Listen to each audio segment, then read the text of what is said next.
बिस्मिल्लाहिर्रहमानिर्रहीम। अस्सलाम वालेकुम dear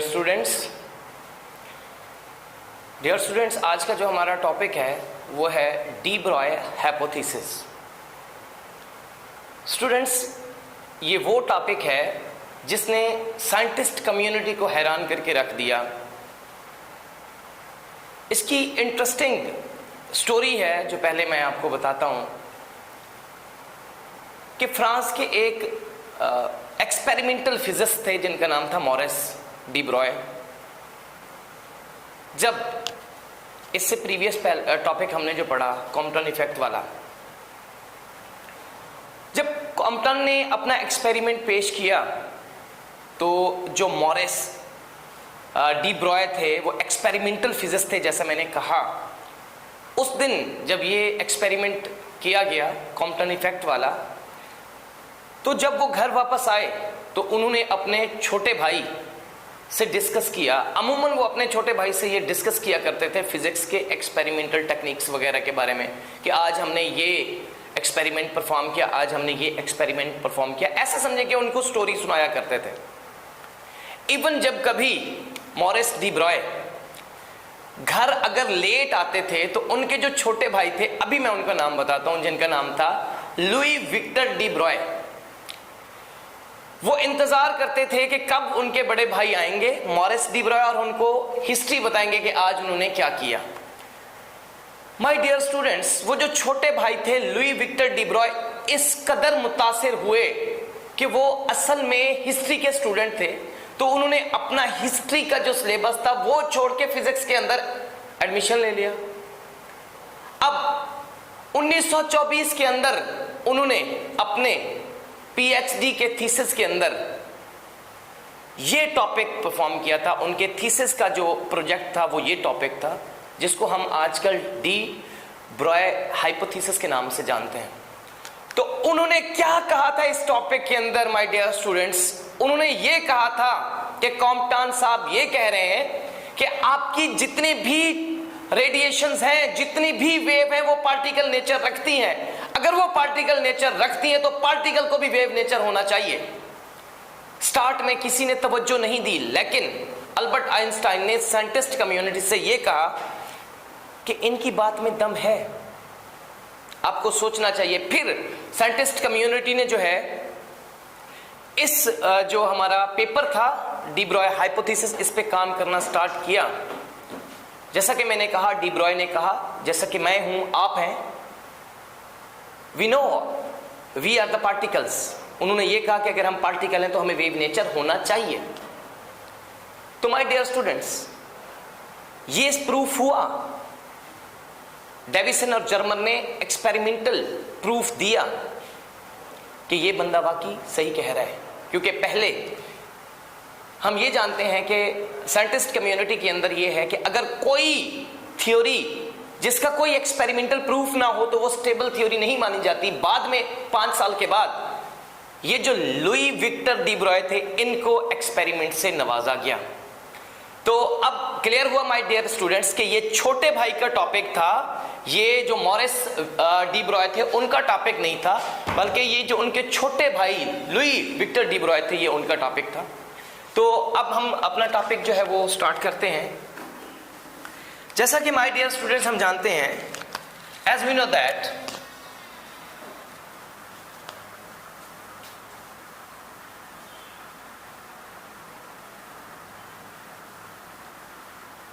photoelectric effect,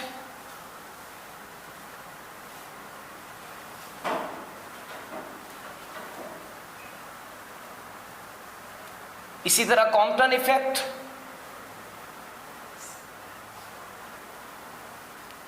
and black body,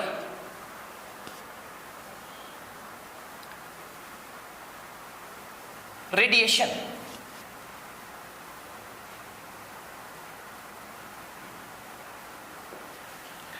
हमें ये बताती हैं कि हमारे जितने भी रेडिएशंस हैं, ये लाइट है, जितनी भी तमाम की रेडिएशंस हैं, वो असल में पार्टिकल नेचर रखती हैं। यानी आप सिंपल कह सकते हैं जितनी टाइप्स की भी आपके पास वेव है वो पार्टिकल नेचर रखती हैं।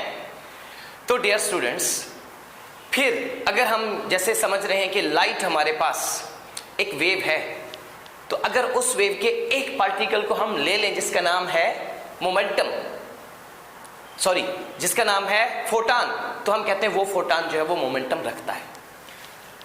टू प्रूव दैट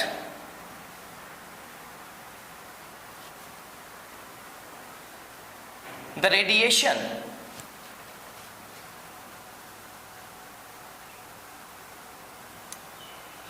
जिनको हम कह रहे हैं कि वो वेव नेचर रखती हैं, हैव पार्टिकल कैरेक्टर। सो जैसा मैंने कहा, the photon of light has a momentum which is given as, हम कहते हैं P is equal to E over C, और हम ये जानते हैं कि हमारे पास जो E है is equal to है वो h न्यू, और हम ये भी जानते हैं कि हमारे पास जो न्यू है वो होता है C over lambda. So we can say that h nu divided by C, और आप लिख सकते हैं h C over lambda over C, C से कैंसल आउट हो जाएगा, तो P which is equal to h over lambda, और lambda is equal to h over P। और माय डियर स्टूडेंट्स, ये जो मोमेंटम का फार्मूला है ये असल में है फोटॉन के लिए। इज दैट क्लियर और नॉट? तो dear students, according to Louis Victor de Broglie, वो ये कहते हैं कि दुनिया में जितनी भी चीजें हैं, मिसाल के तौर पे आप हैं, मैं हूं, इसी तरह पौधे हैं, जानवर हैं, कोई भी चीज है, तो वो एक सिमेट्री के अंदर आती हैं। यानी सिंपल आप कह सकते हैं दुनिया की जितनी भी चीजें आप रोजमर्रा जिंदगी में देखते हैं वो दो चीजों से बनती हैं, रेडिएशंस और मैटर। मैटर मीन मैस और रेडिएशंस मीन एनर्जी। तो आप जब कभी गौर करते हैं इस यूनिवर्स में, तो आपको तमाम चीजों के अंदर मैस और एनर्जी मिलती है। एक्सक्यूज मी सर, जी I have a question sir. ये जो आपने कहा फोटॉन, ये फोटॉन का कांसेप्ट क्या डी ब्रॉय ने दिया था? फोटॉन का कांसेप्ट डी ब्रॉय ने नहीं दिया था। मैंने जैसे कहा कि कॉम्पटन सर ने क्या किया कि फोटॉन लिया, उससे पहले ये एक्सपेरिमेंटल प्रूफ हो चुका था कि आपकी जो एक्सरेज हैं वो भी डिफ्रैक्ट होती हैं। हमने कहा कि एक्सरेज के पास जो है वो वेव नेचर है, तो उन्होंने कहा कि जब आप लाइट को कह रहे हैं कि वो वेव नेचर रखती है, इट मींस अगर उसके एक पार्टिकल को हम कंसीडर करें तो उस एक पार्टिकल का नाम है फोटॉन। तो ये सिर्फ फोटॉन के लिए फार्मूला है। आगे जो है हम मूविंग पार्टिकल के लिए भी बात करेंगे। फोटॉन के लिए एक नाम वेव पैकेट का जो यूज करते हैं। देखिए, ये जो फोटॉन का कंसेप्ट मिला, आप उस पे थोड़ा जो मेरे प्रीवियस लेक्चर हैं उन पे ये देखें कि बात स्टार्ट होती है लाइट से। हाइजन ने कहा लाइट जो है वो वेव है, यंग डबल स्लिट एक्सपेरिमेंट से प्रूफ हुआ कि ये वेव है लाइट। फिर जो है प्लांक साहब आए जिन्होंने कहा कि ये जो है रस्सी की तरह नहीं आ रही, डोरी की तरह नहीं आ रही, छोटे छोटे डिस्क्रीट लेवल में आ रही है, पैकेट्स बन के आ रहा है। तो अगर आपने मेरा प्रीवियस लेक्चर नहीं देखा तो वो आप देखें। मेरे ख्याल में आप कल क्लास में प्रेजेंट नहीं थे, इस वजह से पूछ रहे हैं। Yes sir. तो ये मेरा कसूर नहीं है, आप पीछे वाला वो टॉपिक देख सकते हैं।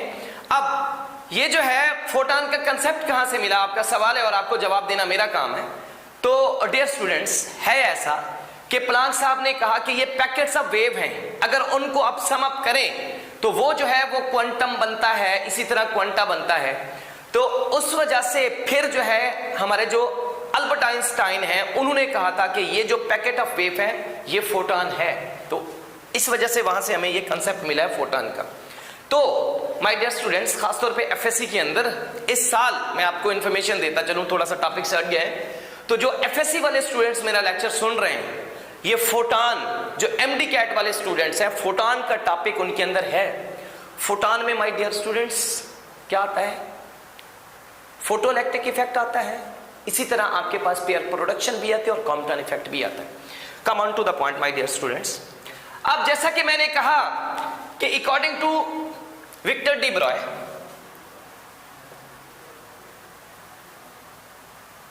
according to de Broglie, everything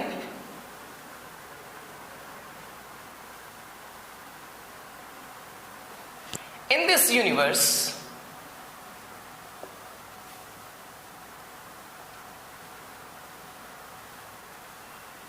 is made up of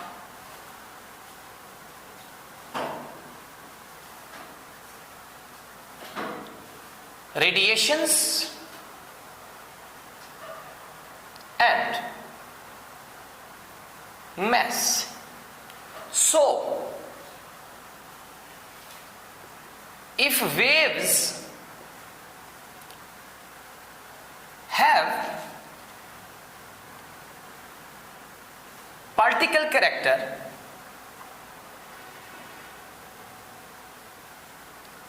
then the particle should also have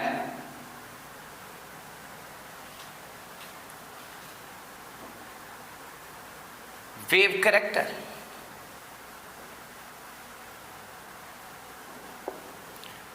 okay, तो my dear students, de Broglie ने कहा अगर अब दुनिया में नजर दोहराएं तो everything made up of matter and energy.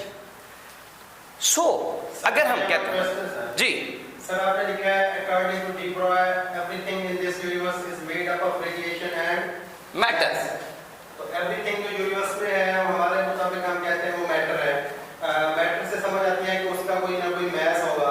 Yes. यहाँ पर आपने मैस की बात किया, एग्जैक्टली ठीक है कि मैस होगा. तो उसको स्पेस मतलब कि ऑक्यूपाई करनी चाहिए. यहाँ पर आपने लिखा है रेडिएशन. तो what is meant by radiation? मैंने पहले 2 मिनट पहले यही तो कहा है कि everything made up of two things which having radiations as well as matter. Matter mean mass, radiations mean energy. तो यही तो फिजिक्स है. सर, रेडिएशन स्पेस को ऑक्यूपाई करती है. रेडिएशंस मैं कह रहा हूं energy.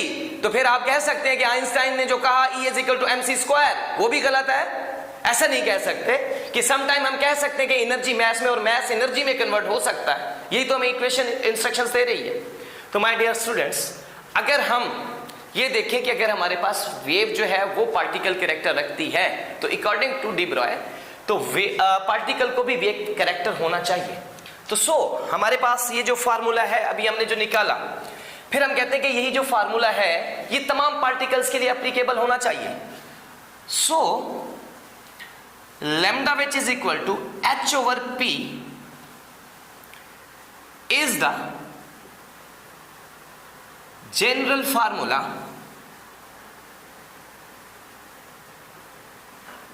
for all particles. So lambda is equal to H/mv, और ये है एक मूविंग ऑब्जेक्ट के लिए, एक मूविंग पार्टिकल के लिए. अब आप यहां पे गौर करें.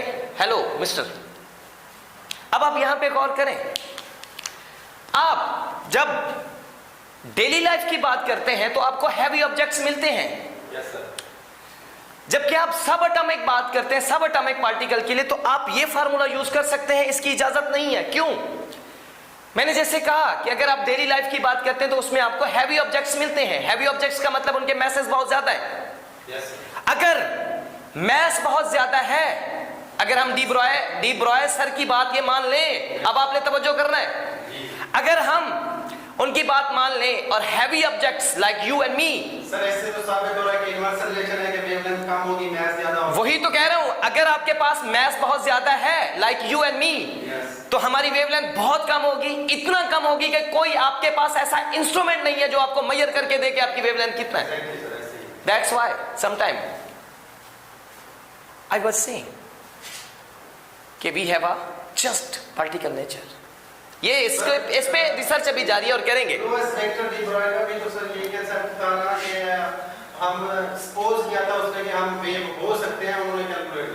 मतलब कि उन्होंने ये पहले टॉपिक जो है ये केमिस्ट्री में भी आ चुका है, इसी तरह फिजिक्स में भी पहले आप इंट्रोड्यूस कर चुके हैं एलिमेंट्री क्लासेस के अंदर, यानी एफएससी के अंदर। आप इसको जानते हैं, इस वाले एक्सपेरिमेंट को। ये एक्सपेरिमेंट आपके लिए न्यू नहीं है, ये जो थीसिस है ये आप पहले पढ़ चुके हैं। तो अभी ये जो मैंने फोटॉन का फार्मूला लिखा है ये है मूविंग पार्टिकल के लिए, और ये जो है ये वाला फार्मूला जो है ये फोटॉन के लिए। अब आप मेरी एक और बात समझे, अगर हम बात मान लें डी ब्रॉय सर की, तो हमारे पास सबसे बड़ा जो डिफरेंस है, हम कहते हैं कि पार्टिकल के पास मोमेंटम होता है जैसे मैंने लिखा, और वेव की एक प्रॉपर्टी है जिसके पास होती है वेवलेंथ। क्लियर? अब मेरी बात आप सुने, हम कहते हैं उनके पास, फोटॉन के पास मोमेंटम है, वेव के पास वेवलेंथ है, ये उनकी प्रॉपर्टी है। मेजर जो डिफरेंस है, particle is localised but wave not localised. Wave नजर नहीं आती, इस वजह से। अब मिसाल के तौर पे इस क्लास के अंदर अभी मेरे ख्याल में 25 से 26 आप लोग बैठे हैं कि नहीं बैठे?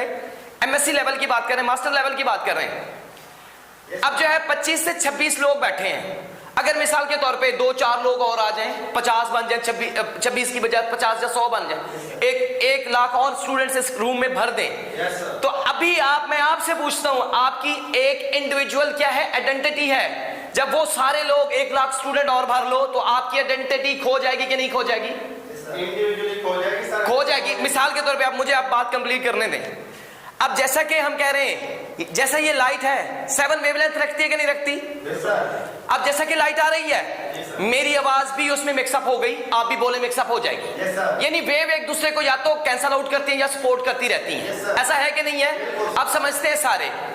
अब अगर हम कहें कि एक वेव थी, दूसरी वेव मिली, तीसरी वेव बन गई। इसी तरह अगर पार्टिकल की बात करें, एक बंदा आया, दूसरा बंदा आया, वो आपस में मिले तो कुछ और बन गया। ऐसा पॉसिबल नहीं है, ऐसा नहीं है। इसी बात पे तो तजाद है साइंटिस्ट कम्युनिटी के अंदर कि जो डी ब्रॉय सर ने कहा, अगर हम वो बात मान लें तो थोड़ा सा तजाद तो है। सर आपने इनिशियली अपने लेक्चर में बात की है, डेविसन और जर्मर ने प्रूव किया था कि हम में पार्टिकल नेचर और वेव नेचर दोनों हैं।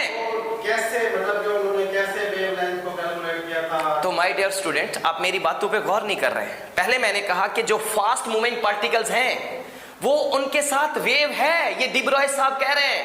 उन्होंने 2 फार्मूलाज भी कैलकुलेट किए जो अभी हम जाने वाले हैं, लेकिन वो है सब एटॉमिक पार्टिकल्स के लिए। सर ये जो हमारे पास फार्मूला है लैम्डा h/mv, ये डी ब्रॉय का है जी। ये यही देखें, ये मैंने आपको वाज़े तौर पे कहा कि ये मूविंग पार्टिकल के लिए है, लाइक यू एंड मी।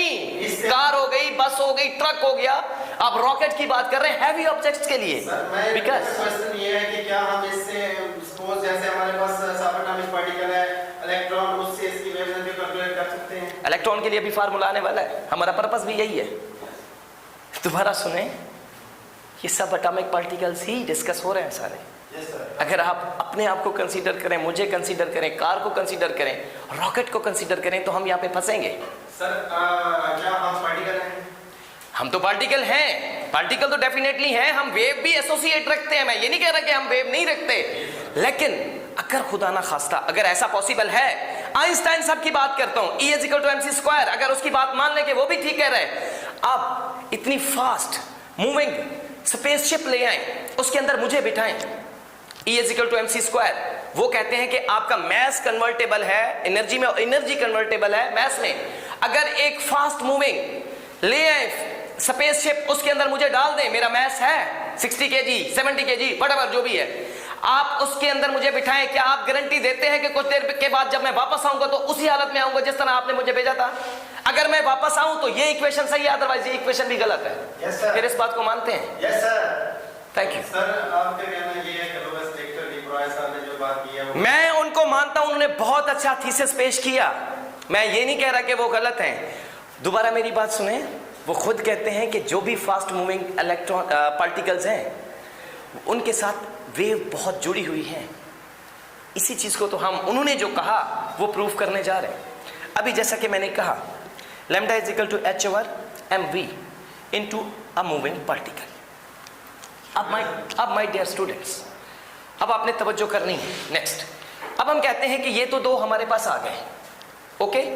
अब हम ये देखते हैं कि अगर हम डेली लाइफ की बात करते हैं, तो मैं यहां पे आपको मैथ्स लिख के देता हूं। हम कहते हैं कि हमारे पास ये जो मैस होगा वो होगा m0 root over root 1 minus v square over c square. तो यहां पे जो आपके पास मैस है यह है रिलेटिविस्टिक पार्टिकल के लिए, यानी रिलेटिविस्टिक मैस। आपने अब खास तौर पे तवज्जो करनी है। Yes, sir. और यहां पे जो है m0 यह है रेस्ट मास, ये रेस्ट मास है। सर रेस्ट मास कौन सा होता है? रेस्ट मास इलेक्ट्रॉन का भी हो सकता है, किसी का भी हो सकता है। इससे जो प्रीवियस टॉपिक था कॉम्पटन इफेक्ट वाला, वो आपने मुझे वो देखना है। m0 हम इलेक्ट्रॉन का कैसे हो सकता है रेस्ट मास? इलेक्ट्रॉन जो रिवॉल्व कर रहा है वो हम आइडियली बात करते हैं। अगर आइडियली केस के अंदर देखें तो जो कॉम्पटन सर ने बात की, जो बुक में मौजूद है, वो यही था कि अगर एक रेस्ट इलेक्ट्रॉन पड़ा हो उसके ऊपर अगर आप फोटॉन को फॉल करवाएं, जो इलेक्ट्रॉन है वो किसी और डायरेक्शन में और जो फोटॉन है वो किसी और डायरेक्शन में जाता है, तो आप छुट्टियां ना किया करें जी। तो ये जो फार्मूला है माय डियर स्टूडेंट्स, जैसा मैंने कहा, जैसे डी ब्रॉय ने कहा कि हम जो है लोकलाइज्ड हैं बट वेव लोकलाइज्ड नहीं है। तो my dear students, in our daily life we will not observe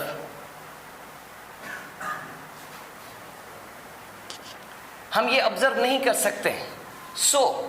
कि मिसाल के तौर पे मैंने जैसे कहा कि हम ये ऑब्जर्व नहीं कर सकते कि हमारे पास जैसे फर्स्ट मूविंग बीम है, उनकी तो बात कर रहे हैं, सब एटॉमिक पार्टिकल यानी वेव जो है वो लोकलाइज्ड नहीं है। तो इस वजह से हम कहते हैं ऑब्जर्व नहीं कर सकते। इसकी वजह हम कहते हैं because the mass is large, so wavelength जिसको आप lambda कह रहे हैं is too small to be measured। so अब my dear students एक एग्जाम्पल कंसीडर करते हैं ताकि आपको बहुत अच्छे तरीके से समझ आए। जैसा कि अभी भाईजान ने कहा, अब डियर स्टूडेंट्स सपोज कि आपके पास जो मैस है एक ऑब्जेक्ट का वो है 1 kg और वो किसी सर्टेन वेलोसिटी यानी 10 मीटर पर सेकंड की स्पीड से मूव कर रहे हैं। ओके, और हम h भी जानते हैं, ये है प्लैंक कांस्टेंट जिसकी वैल्यू है 26 cross 10 to raise -34 joule second भी लिखते हैं आप यूनिट।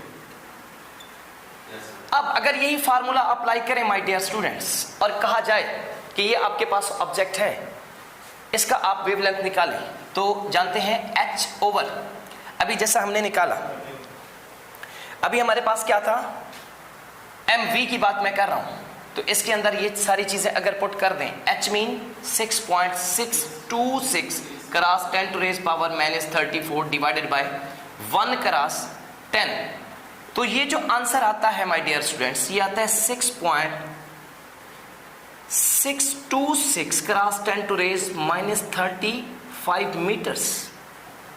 तो माय डियर स्टूडेंट, इतना छोटी वैल्यू, हमारे पास ऐसा इंस्ट्रूमेंट नहीं है जिससे हम ये वैल्यू कैलकुलेट कर सकें। अब माय डियर स्टूडेंट्स, अगर हम सपोज करें, मान लें कि अगर ये जो h है प्लैंक कांस्टेंट, ये जो फिक्स है, अगर ये कुछ देर के लिए मान लें कि ये बड़ा हो जाए तो ये पॉसिबल है, लेकिन ये क्योंकि फिक्स है इस वजह से हम कहते हैं कि we are not localised but wave are localised. Yes sir. So sir इसके मुताबिक तो साबित हो रहा है कि हम वेव हैं, तो ये लैम्डा की वैल्यू तो देखें माय डियर स्टूडेंट्स, इससे ये है ना सर कि मतलब वैल्यू बहुत कम है, ठीक है, लेकिन वेव तो हो सकते हैं ना, ये तो मानना है। आपके पास ऐसा इंस्ट्रूमेंट नहीं है। मैंने कहा कि आपका जो पार्टिकल है उसके पास मोमेंटम है, जबकि आपकी जो वेव है उसके पास वेवलेंथ है। ऐसा इंस्ट्रूमेंट नहीं है जो इतनी छोटी वेवलेंथ को कैलकुलेट करे।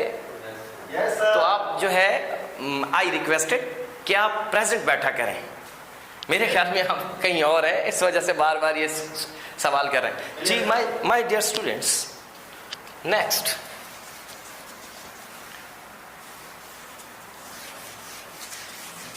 हम कहते हैं इसी फार्मूले को आगे कंटिन्यू करना है। जो फार्मूला है आपके पास, जिसको आप कह रहे हैं lambda which is equal to H over M V. Let suppose कोई पार्टिकल है, उसकी काइनेटिक एनर्जी है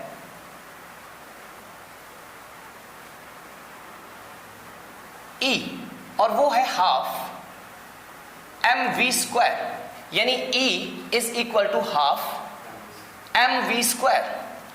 अब माय डियर स्टूडेंट्स, अगर m से डिवाइड भी कर दें और मल्टीप्लाई भी कर दें तो ये बन जाएगा m square v square over 2m, और मोमेंटम को जानते हैं mv के इक्वल होता है। So we can say that E is equal to p square over 2m, या इसको ऐसे भी लिखा जा सकता है रूट 2me। तो डियर स्टूडेंट्स, ये जो फार्मूला है इन टर्म ऑफ मोमेंटम है, और ये जो फार्मूला है ये in term of kinetic energy है। तो माय डियर स्टूडेंट्स, अब आपने ये फार्मूला भी याद रखना है, आगे न्यूमेरिकल में आएगा। ये फार्मूला भी आपने याद रखना है, न्यूमेरिकल में आएगा। अब मैं आपसे पूछता हूं, आपसे एक सवाल है। मिसाल के तौर पे आपके पास पोटेंशियल डिफरेंस है, ये आपके पास नेगेटिव प्लेट है, ये आपके पास पॉजिटिव प्लेट है, और इनके दरमियान जो पोटेंशियल डिफरेंस है वो V है। लेट्स सपोज अगर मैं यहां पे एक पॉजिटिव चार्ज, जिसको Q कह रहे हैं, उसको प्लेस करता हूं, तो अब ये पॉजिटिव चार्ज ये जो पॉजिटिव प्लेट है इसको रिपेल करेगी या अट्रैक्ट करेगी? Repel. Why? Same charges repel. Thank you, इसका मतलब आप प्रेजेंट हैं। yes. तो अब जैसे ही ये रिपेल होगा तो इस तरफ जाएगा, before striking this negative plate ये कोई सर्टन काइनेटिक एनर्जी गेन करेगा। क्या करेगा? कोई सर्टन काइनेटिक एनर्जी गेन करेगा। सर वो काइनेटिक एनर्जी कहां से रिलीज होगी? अब अभी मैंने लिखा कि वो हाफ एम वी स्क्वायर होती है, यानी मैस है, कोई ऑब्जेक्ट है और वो किसी सर्टन वेलोसिटी से मूव करता है। yes, अब ये जो आपका चार्ज है इसके पास कोई ना कोई मैस है, ये मूव कर रहा है। यहां से ऐसे समझे कि यहां से बेइज्जती करवा के अपनी यहां से गया है, तो उसके पास स्पीड तो है, वेलोसिटी तो है। अब माय डियर स्टूडेंट्स, सर क्या है सर पोटेंशियल एनर्जी? अब काइनेटिक एनर्जी जो आएगी यहाँ पे वो होगी आपके पास Q इंटू वी। अब यहाँ पे जो Q है मैं आपको जवाब देता हूं, ये है मैग्नीट्यूड ऑफ चार्ज, एंड ये V जो है ये है पोटेंशियल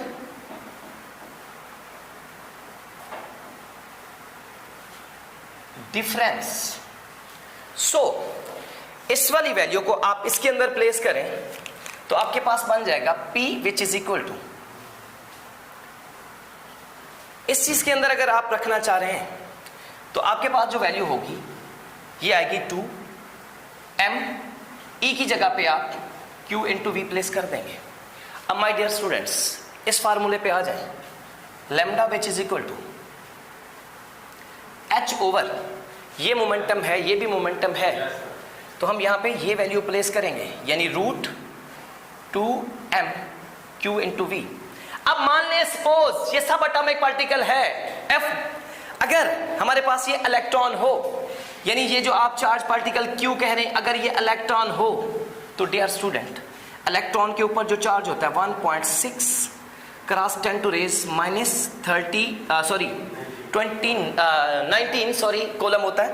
और हम ये भी जानते हैं कि जो मैस है इलेक्ट्रॉन का वो होता है 9.1 cross 10 to raise minus 31 kg। तो अगर आपके पास हमारे पास m is equal to m nought, यानी ये इलेक्ट्रॉन का मैस है। अब गौर करें, 2 कांस्टेंट है, मैस गिवन है, और यहाँ पे अगर आप E रखें तो वो मैस भी गिवन है। क्यों यहाँ पे चार्ज है, आप पॉजिटिव या नेगेटिव इसकी तो बात कर ही नहीं रहे कि कौन सा आपने चार्ज की वैल्यू कौन सी पुट करनी है, पॉजिटिव की करनी है। मैंने पहले कहा है, मैंने रिक्वेस्ट की है कि आप क्लास में प्रेजेंट बैठे माय डियर स्टूडेंट। मैंने यहाँ कहा कि अगर हम यहाँ पे पॉजिटिव चार्ज की बात कर रहे हैं, सुने मेरी बात, तो यहाँ पे जो आपको इक्वेशन मिलेगी वो पॉजिटिव में मिलेगी। सर ये जो आपने Q is equal two electron का क्या है चार्ज? जी, तो आप प्रेजेंट नहीं है। अब अगर सारी ये वैल्यू इसके अंदर पुट कर दें, यानी Q की जगह पे E पुट करें, तो आपके पास जो फाइनल रिजल्ट आएगा वो आएगा lambda is equal to h की वैल्यू पुट करें ओवर, वेलोसिटी तो है नहीं हमारे पास। ये वेलोसिटी नहीं है, पोटेंशियल डिफरेंस है। अभी मैंने लिखा E is equal to Q V, और Q जो था मैग्नीट्यूड ऑफ चार्ज थी और ये जो था पोटेंशियल डिफरेंस था। अब ये जो हमारे पास आएगा 12.27 डिवाइडेड बाय रूट, आप जो भी पोटेंशियल डिफरेंस रखेंगे, और ये जो आंसर आया था वो आया था एंगस्ट्रॉम में। और माय डियर स्टूडेंट्स, 1 एंगस्ट्रॉम जो होता है वो होता है 10 टू रेज पावर माइनस 10 के इक्वल। इज दैट क्लियर और नॉट? Yes sir, clear. तो ये था हमारा आज का टॉपिक। इंशाल्लाह नेक्स्ट जो इससे लेक्चर आएगा वो फेज वेलोसिटी या ग्रुप वेलोसिटी से रिलेटेड होगा। उसमें हमने पढ़ा नहीं था फेज वेलोसिटी और ग्रुप वेलोसिटी के बारे में।